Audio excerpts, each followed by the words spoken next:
ಎಲ್ಲರಿಗೂ ನಮಸ್ಕಾರ. ನನ್ನ ಅಡುಗೆ ಚಾನಲಿಗೆ ನಿಮ್ಮೆಲ್ಲರಿಗೂ ಸ್ವಾಗತ. ಇವತ್ತು ಮಂಗಳವಾರ. ನಾನು ಬೆಳಗ್ಗೆನೇ ಎದ್ದು ಕಸ ಗುಡಿಸಿ ಮನೆ ಒರೆಸಿ ಎಲ್ಲ ಕ್ಲೀನ್ ಮಾಡಿ ಆಗಿತ್ತು.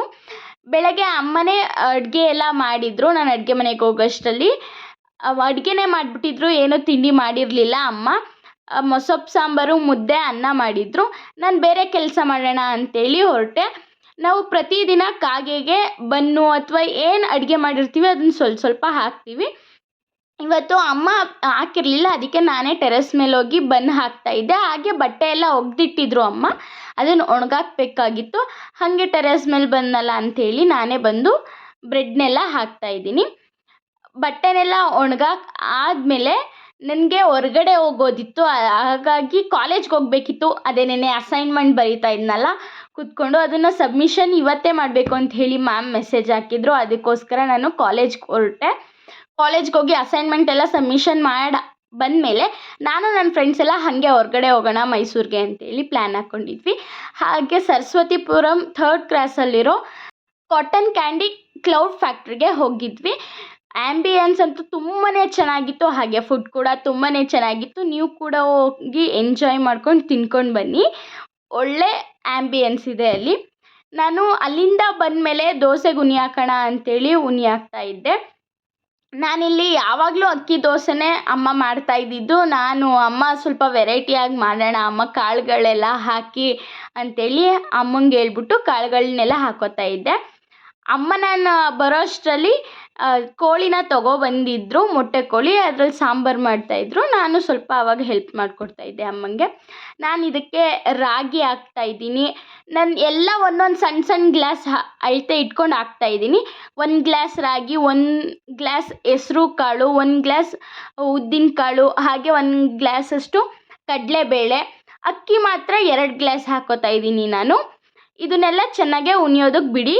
1 ಅವರ್ ಆದರೂ ಉನಿಬೇಕು ಅಕ್ಕಿ ಏನು ನೆನೆ ಹಾಕಿದ್ದೀವಿ ನಾವು ಅದನ್ನು. ನಾನು ಮಧ್ಯಾಹ್ನನೂ ಊಟ ಮಾಡಿರಲಿಲ್ಲ, ಹಾಗೆ ಬೆಳಗ್ಗೆ ನಾಷ್ಟ ಕೂಡ ತಿಂದಿರಲಿಲ್ಲ. ಅದಕ್ಕೆ ಅಮ್ಮ ಬೆಳಗ್ಗೆ ಮಾಡಿದ್ದು ಮುದ್ದೆ ಮತ್ತು ಸಾಂಬಾರನ್ನ ತಿಂತಾಯಿದ್ದೀನಿ ಇವಾಗ. ಅದೆಲ್ಲ ಮುಗಿಸಿ ನಾನು ಒಂದು ವಿಡಿಯೋ ಅಪ್ಲೋಡ್ ಮಾಡಬೇಕಿತ್ತು ಯೂಟ್ಯೂಬ್ಗೆ. ಅದನ್ನು ಅಪ್ಲೋಡ್ ಮಾಡಿಬಿಟ್ಟು ಹಾಗೆ ಇನ್ಸ್ಟಾಗೆ ನನ್ನ ತಂಗಿ ಮದುವೆದು ಅಲ್ಲಿ ನಾನು ರೆಡಿಯಾಗಿದ್ದು ವಿಡಿಯೋ ಇತ್ತು, ಅದನ್ನು ಕೂಡ ಇನ್ಸ್ಟಾಗೆ ಅಪ್ಲೋಡ್ ಮಾಡಿ ನೆಕ್ಸ್ಟ್ ಹೂ ಕಟ್ಟೋಣ ಅಂತ ಬಂದೆ. ಪ್ರತಿದಿನ ದೊಡ್ಡಮ್ಮ ನಮಗೆ ಹೂ ತೊಗೊಬಂದು ಕೊಡ್ತಾರೆ. ನಮ್ಮ ಮನೆ ಹತ್ರನೂ ಸ್ವಲ್ಪ ಸಣ್ಣ ಪುಟ್ಟ ಗಿಡ ಹಾಕ್ಕೊಂಡಿದ್ದೀವಿ. ಅದರಲ್ಲಿ ಸಿಗೋ ಹೂವು, ದೊಡ್ಡಮ್ಮ ಕೊಡೋ ಹೂವನ್ನೆಲ್ಲ ಪ್ರತಿದಿನ ಕಟ್ಟಿ ದೇವರಿಗೆ ಹಾಕ್ತೀವಿ. ಹೆಣ್ಮಕ್ಳು ಯಾವಾಗಲೂ ಎಲ್ಲ ವಿಷಯನೂ ಕಲ್ತ್ಕೊಂಡಿರಬೇಕು. ಈ ವಿಷಯ ಬರೋಲ್ಲ, ನನಗೆ ಅದು ಬರೋಲ್ಲ, ಇದು ಬರೋಲ್ಲ ಅಂತ ಯಾವತ್ತೂ ಹೇಳಕ್ಕೆ ಹೋಗಬಾರ್ದು. ಅದಾದಮೇಲೆ ನೆಕ್ಸ್ಟು ನನ್ನ ರೂಮಲ್ಲಿ ಬಟ್ಟೆಗಳೆಲ್ಲ ಹಾಕಿದ್ರು, ಅದನ್ನೆಲ್ಲ ಫುಲ್ ಮಡ್ಚೆಲ್ಲ ಇಟ್ಟಾಯಿತು. ಅದಾದಮೇಲೆ ಅಲ್ಲೇ ಒಂದು ಮಂಚಿತ್ತು ನನ್ನ ಟೇಬಲ್ ಮೇಲೇ ತೊಗೊಂಡು ತಿಂದೆ. ಅಷ್ಟರೊಳಗೆ ಅಮ್ಮ ಸ್ವಲ್ಪ ಮುದ್ದೆ ಮಾಡಿಬಿಡು ಎಲ್ರಿಗೂ ಅಂತ ಹೇಳಿದ್ರು. ಹಂಗಾಗಿ ಅಡುಗೆ ಮನೆಗೆ ಬಂದು ಮುದ್ದೆ ಮಾಡೋದಕ್ಕೆ ಸ್ಟಾರ್ಟ್ ಮಾಡಿದೆ. ನಮ್ಮ ಮನೇಲಿ ಎಲ್ಲರೂ ಅಷ್ಟೇ, ಅಮ್ಮ ಆಗಲಿ ನಾನಾಗಲಿ ಏನಾದರೂ 1 2 3 ಜನಕ್ಕೆ ಮುದ್ದೆ ಮಾಡ್ತಾಯಿದ್ದೀವಿ ಅಂದರೆ ನಾನು ಇದೇ ರೀತಿ ಸಣ್ಣ ತಪ್ಪಲೆಯಲ್ಲಿ ಮಾಡಿ ಇಟ್ಬಿಡ್ತೀವಿ. ಆದರೆ ಯಾರಾದ್ರು ಜಾಸ್ತಿ ಜನ ಬಂದರೆ ಮಾತ್ರ ಕೋಲಲ್ಲೆಲ್ಲ ತಿರ್ವಕ್ಕೆ ಹೋಗೋದು. ಇಲ್ಲಾಂದರೆ ನಾವು ಕೋಲಲ್ಲಿ ತಿರುವಲ್ಲ, ಈ ರೀತಿಯಾಗಿ ಅನ್ನದ ಕಾಯಿಲೆ ಚೆನ್ನಾಗೇ ತಿರುಗಿಸಿ ಮುದ್ದೆ ಮಾಡ್ತೀವಿ. ನಿಜವಾಗ್ಲೂ ಚೆನ್ನಾಗೇ ಬರುತ್ತೆ. ಅದೆಲ್ಲ ಚೆನ್ನಾಗೇ ನಾದ್ಬೋದು ಅದರಲ್ಲೇ. ಮುದ್ದೆ ಎಲ್ಲ ಕಟ್ಟಾಗಿದೆ.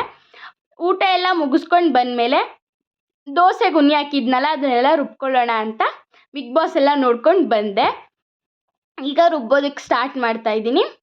ನಿಜವಾಗ್ಲೂ ತುಂಬಾ ಚೆನ್ನಾಗಿ ಬಂದಿತ್ತು ದೋಸೆ ಮಾತ್ರ. ನನಗಂತೂ ಪರ್ಸ್ನಲಿ ತುಂಬಾ ಇಷ್ಟ ಆಯಿತು ದೋಸೆ. ಹಾಗೆ ಇವಾಗ ಮಾಡಿದ ಚಿಕನ್ ಸಾರು ಜೊತೆನೇ ನಾವು ಬೆಳಗ್ಗೆ ದೋಸೆನ ತಿಂದಿದ್ದು.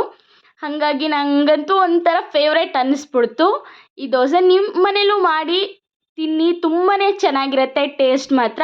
ಹಾಗೆ ಎಲ್ದಿನೂ ಕೂಡ ಇರುತ್ತೆ. ನಾವು ಎಲ್ಲ ರೀತಿ ಕಾಳು ಹಾಕಿರೋದ್ರಿಂದ ಯಾರು ಇದೇನು ಚೆನ್ನಾಗಿರಲ್ವೇನೋ ಅಂತೇನೋ ಅಂದ್ಕೊಳ್ಳೋದಕ್ಕೆ ಹೋಗ್ಬಿಡಿ. ನಾವು ರಾಗಿ ಮತ್ತು ಕಾಳುಗಳು ಎಲ್ಲ ಹಾಕಿರೋದ್ರಿಂದ ತುಂಬಾ ರುಚಿಯಾಗಿದೆ, ಹಾಗೆ ತುಂಬಾ ಹೆಲ್ದಿ ಕೂಡ. ಇದನ್ನು ನೀವು ಕೂಡ ಒಂದು ಸಲ ಟ್ರೈ ಮಾಡಿ. ಇನ್ನೂ ಯಾರು ನನ್ನ ಚಾನಲ್ ಸಬ್ಸ್ಕ್ರೈಬ್ ಆಗಿಲ್ಲ ಅಂದರೆ ಬೇಗ ಸಬ್ಸ್ಕ್ರೈಬ್ ಆಗಿ, ಹಾಗೆ ನನಗೆ ಸಪೋರ್ಟ್ ಮಾಡಿ. ಇನ್ಸ್ಟಾಗ್ರಾಮಲ್ಲೂ ಫಾಲೋ ಮಾಡಿ. ಇನ್ಸ್ಟಾಗ್ರಾಮ್ ಅಕೌಂಟ್ನ ಡಿಸ್ಕ್ರಿಪ್ಷನಲ್ಲಿ ಹಾಕಿರ್ತೀನಿ. ಹೀಗೆ ನಂಗೆ ಸಪೋರ್ಟ್ ಮಾಡಿ. ದಿನ ಒಂದೊಂದು ಫಾಲೋವರ್ಸ್ ಅಥವಾ ಇನ್ಸ್ಟಾದಲ್ಲಾಗಿರ್ಬೋದು, ಯೂಟ್ಯೂಬಲ್ಲಾಗಿರ್ಬೋದು ಒಂದೊಂದು ಫಾಲೋವರ್ಸು, ಒಂದೊಂದು ಸಬ್ಸ್ಕ್ರೈಬರ್ಸ್ ಬಂದಾಗ ನಂಗೆ ತುಂಬಾ ಖುಷಿ ಆಗುತ್ತೆ. ನಿಮ್ಮ ಸಪೋರ್ಟ್ ಇದೇ ರೀತಿ ನನಗಿರಲಿ. ನನ್ನ ಫ್ರೆಂಡ್ಸ್ ಎಲ್ಲ ಗೇಲಿ ಮಾಡ್ತಾ ಇರ್ತಾರೆ, ಓ ಏನು ಮನೇಲಿ ಅದು ಮಾಡ್ತೀಯಾ ಇದು ಮಾಡ್ತೀಯಾ ಅಂತ. ಅವ್ರು ಆಡ್ಕೊಳ್ಳೋದ್ರಲ್ಲೂ ನಂಗೆ ಒಂಥರ ಖುಷಿನೇ ಸಿಗುತ್ತೆ. ಹಂಗಾದ್ರೂ ನನ್ನ ಐಡೆಂಟಿಫೈ ಮಾಡ್ತಾರಲ್ಲ ಅಂತ.